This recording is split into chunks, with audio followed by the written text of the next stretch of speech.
Louisiana, we are at war. If you are a farmer, hunter, landowner, or fish along our inland coast, pay attention. The next 15 minutes may change the way you look at the future of hunting and harvesting for your kids and grandkids. This enemy has adapted and overcome just about every boundary. Once mostly raised on farms, now feral or wild hogs roam freely just about everywhere in the country. However, the population is not diluted due to geography. And right here in the Bayou State, it has become epidemic.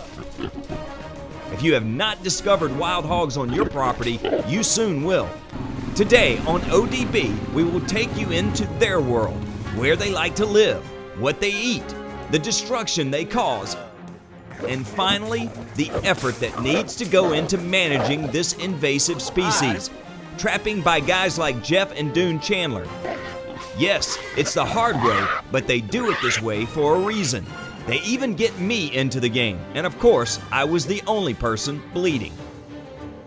One sow can produce hundreds of offspring within a period of a very short time, just several years. Get into the head and studies of Dr. Jim LaCour, Louisiana Wildlife and Fisheries State Vet. The information he has gathered from years of studies will amaze and scare you. Calling all hunters and landowners. It's time to lock and load, or pork is the only thing we'll be hunting soon.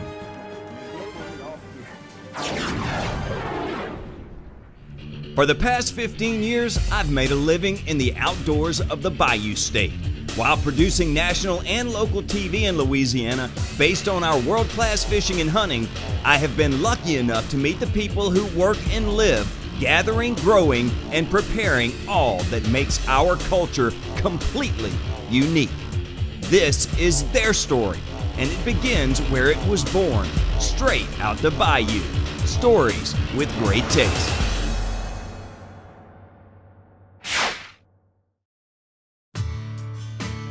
Lots of scary things coming down the pipe with these feral hogs, but I will tell you there's one big positive.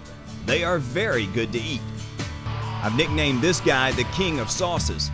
Chef Ryan Andre from La Creole will take the wild boar to a new level in dining. But first, up to Angola and the job at hand. In the hills outside of Angola near St. Francisville, the hog population is definitely on the rise. You see, hogs follow river systems and love to keep cool by way of swamp and mud. Hogs all up in here, down by the pond. This all began about a year ago when my friend Jeff Chandler invited me up to watch he and his brother Dune hand grab a couple of wild hogs out of a large pen trap they had constructed. Looks like we got about 3 sows in there. Maybe a little one too. The thinking, the bigger the traps, the larger the catches. And numbers mean everything when you are trying to manage hogs on your property. And these large traps work due to a few reasons. Open large traps will give hogs a sense of security. Hogs are very intelligent. Small single traps may educate other hogs. Hogs are very, very intelligent animals, and if they see their comrades or offspring trapped, they will quite often never enter a trap again. They are very trainable and learn very easily. Hogs are battering rams with shoulders. Make no mistake, they feel little pain and will use their athleticism to jump or just plow through a weak spot. And believe me, they will find it.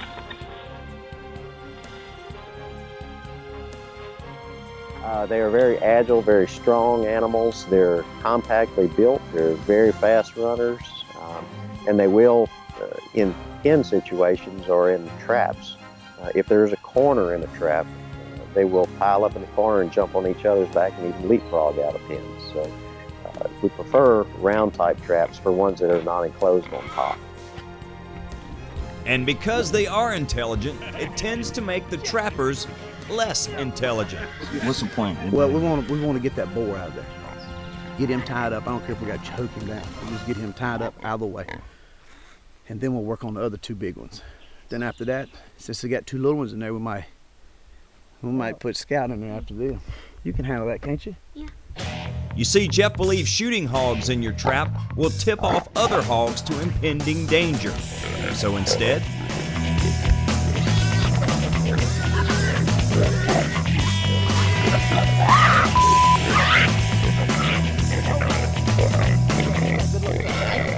the other reason for poor decision making is that Jeff wants to take these pigs out alive and bring them to pens at his house.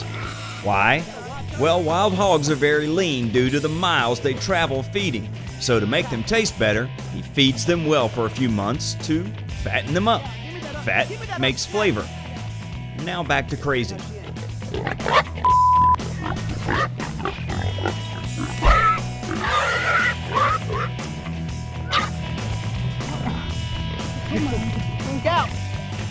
Now, to take these guys out alive and place them in pens for future meal plans is perfectly legal. However, if you transport them and free them onto another property, well, that is very illegal. When we come back, I fall to temporary insanity. You knew I had to try it, right? You see how I went at him? He didn't flinch much, dude.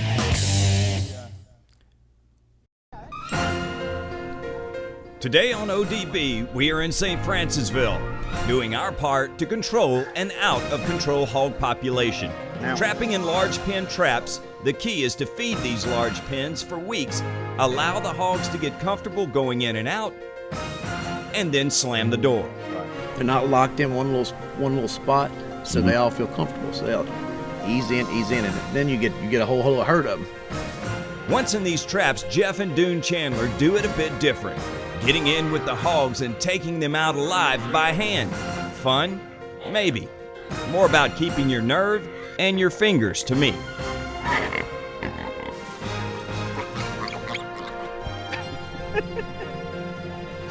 It's like a Rocky movie, chasing a chicken.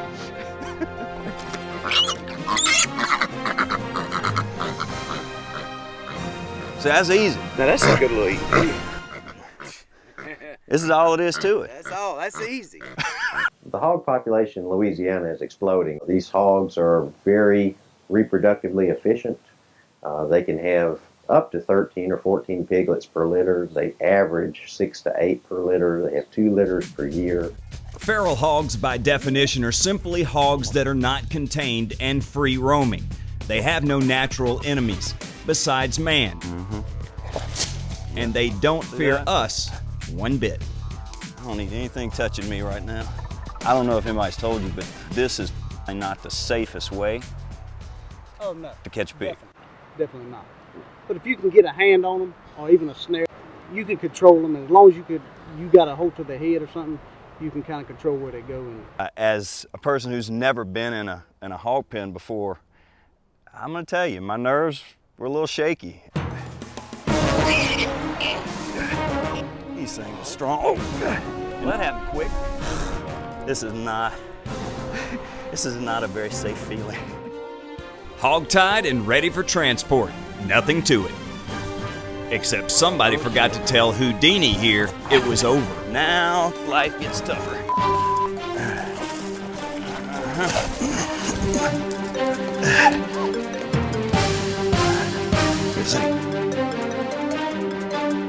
JC is messing with us.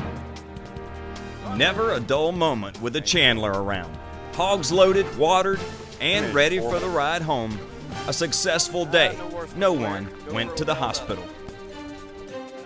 Deer hunters alone harvested over 100,000 hogs in this state. That's not including farmers shooting them, that's not including hog doggers, that's not including any other incidental take. That's licensed deer hunters that were surveyed. So to have a population that you can harvest 100,000 or more out of and not have any visible reduction in the damage on the landscape, it's just a phenomenal biological problem for the state. This is the problem right here, exactly.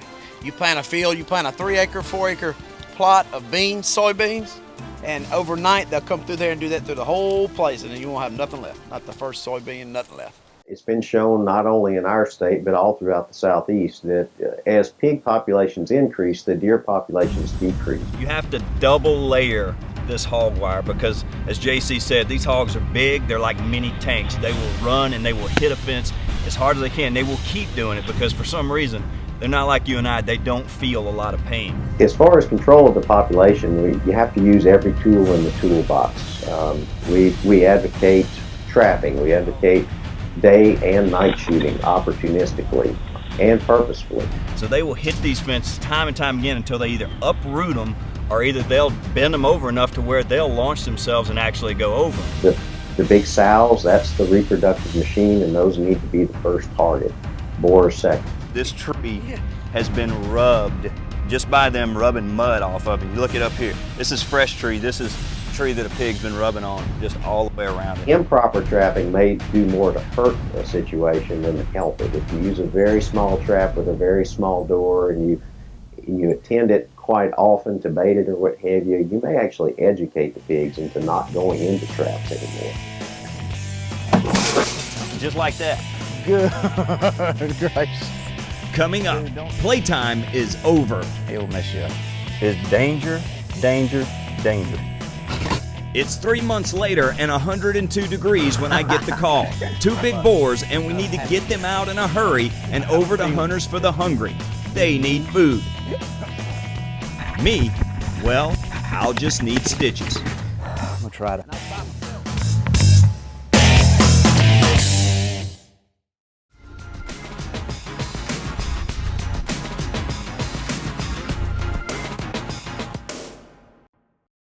I'm just gonna say that this was not the best thing It's not the that best I've come idea. up with so far for show material. I thought that was funny at the time. He don't look scared. I'm gonna tell you, my nerves were a little shaky. If he comes at us, just get out the way? Let me tell you what, if you don't think you could grab a hold to him, Kick him in the head? kick him in the head, put your foot up, he'll turn. Yeah, what a getting in a pen with a 100 plus pound hog coming at you with teeth that big, knowing that what you've seen on TV that these things do to dogs and have done to people. If you wanna get a snare on Dude, him, I don't even like the way that looked. he'll kick that leg up. Oh, I know he's gonna kick it up. He's gonna kick it up at his face. It's gonna be right in mine. Yeah, again, You're alone again. I have a feeling I'm being set up. He's pretty stout. See how I went at him? He didn't flinch much, dude. I'll tell you what, I'm gonna have something in my hand just in case. That'll work. I have a feeling that he and me.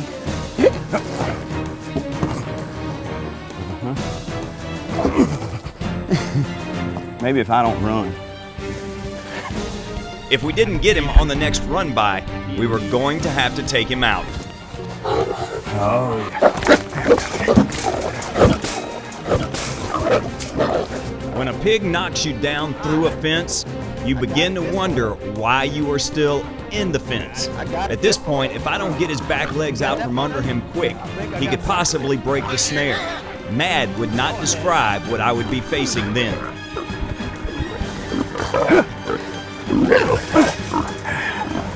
There's no way to hold that much animal. Now he's good. Ready? Yep. We're not in control of the business end of this thing yet, but there he is. That's what I'm saying. There's no. In TV time, this took 2 minutes. In real time, nearly 2 hours. Exhausted, overheated, but done. Tied legs, let's go.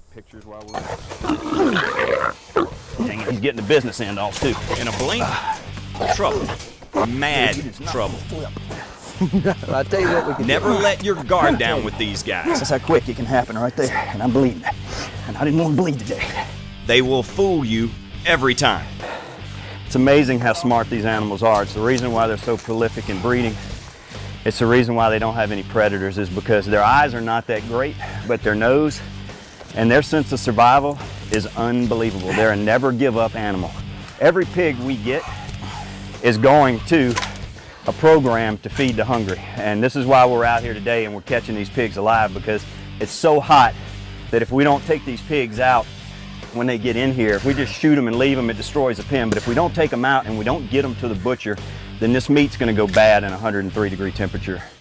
And so it's all a conservation effort, but at the same time, we're really doing this just to help out the community a little bit. I mean, that pig will feed how many people, JC? Ooh, hundreds. Okay. Okay, what? Well, we got a back leg tied.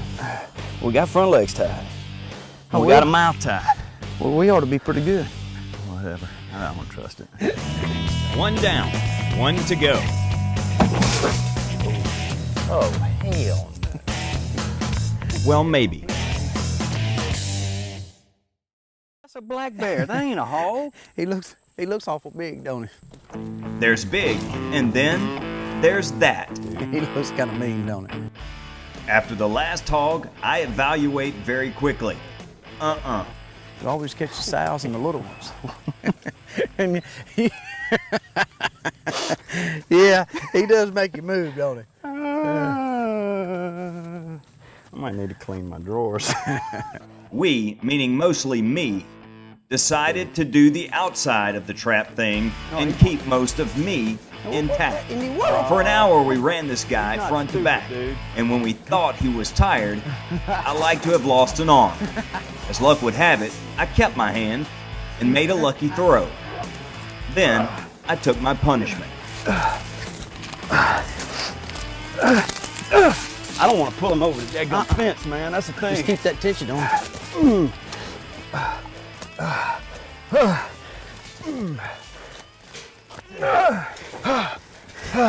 If we could get another snare on him, Yeah. that'd be good. Where's your other You one? got I got it right there. Where? Okay. Jeez. That'll feed a few people.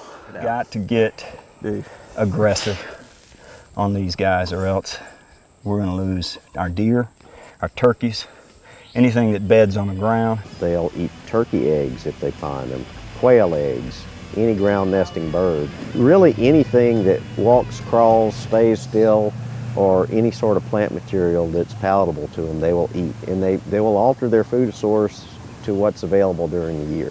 Wildlife and Fisheries is working on a lot of things to help us manage these hogs. And you know, kudos to them for taking lead. And we're waiting to follow. I mean, there's enough hunters out here to where if we really get aggressive on them, That's that we right. can put a little dent in the population. You don't think that'd cut through you like butter?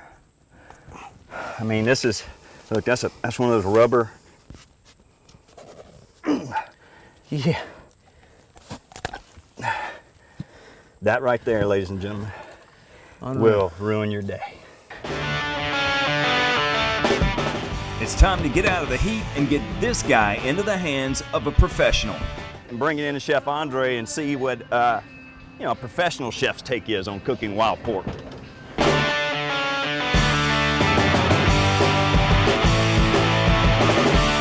Yeah, at La Creole we are a seafood, predominantly seafood restaurant.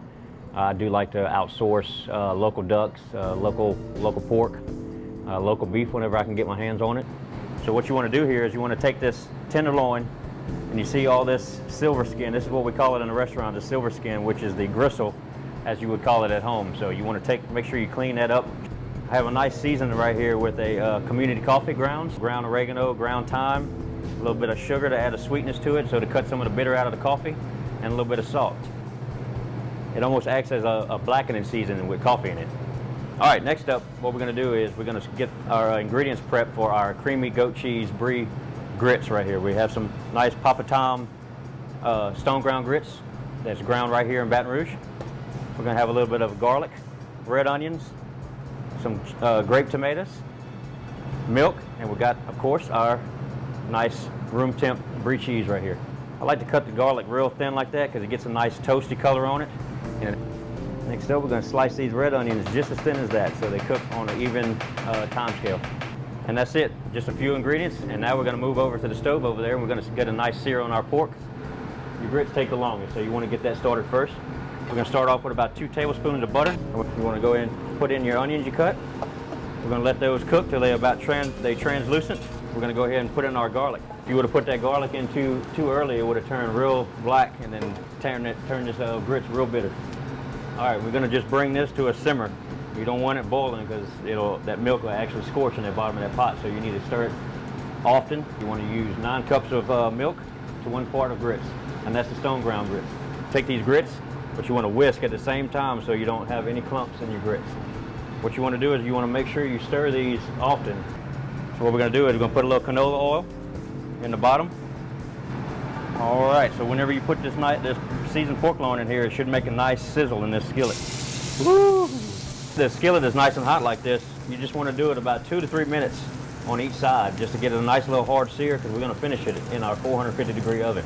It's looking nice. That espresso is just giving it almost like I said earlier, a blackening, our Louisiana blackening crust on the outside of that. We're going to let that hog cook for about 10 more minutes. Again, we got some more sliced red onions.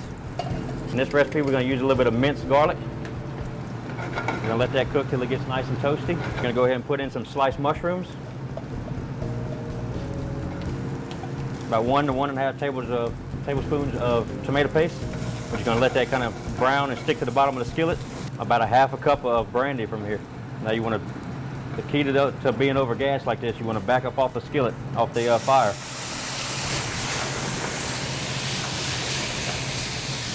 Too hot for TV. Pork stock, or you could, at home, you can use pork base if you prefer. Stir the grits. And again, the coffee I use in this recipe also is the same I do on the pork. It's going to add a slight bitterness to this, so it's not just overpowering with pork and mushroom. It's going to have a slight bitterness to cut through. Well, our grits right here are going to be nice and creamy, so this is going to complement those grits perfectly. We're going to put this rosemary sprig in there to steep. We're going to put one pinch of salt in here and about 1 tablespoon of sugar. So just one little small pinch of sugar, because corn is supposed to be sweet. Oh, that's beautiful. What we're going to do then is we're going to put this sauce down here in the bottom of the plate. We'll put a little spoon of the grits right in the center. Our nice fresh pea tendrils right in the center of that. It's cooked nice, got all nice and juicy. We'll put that right in the center of the plate. Take one of these nice mushrooms and a little bit of sauce. Go right on top of that. Nice locally grown red Russian kale microgreens. We'll go right on top of that pork.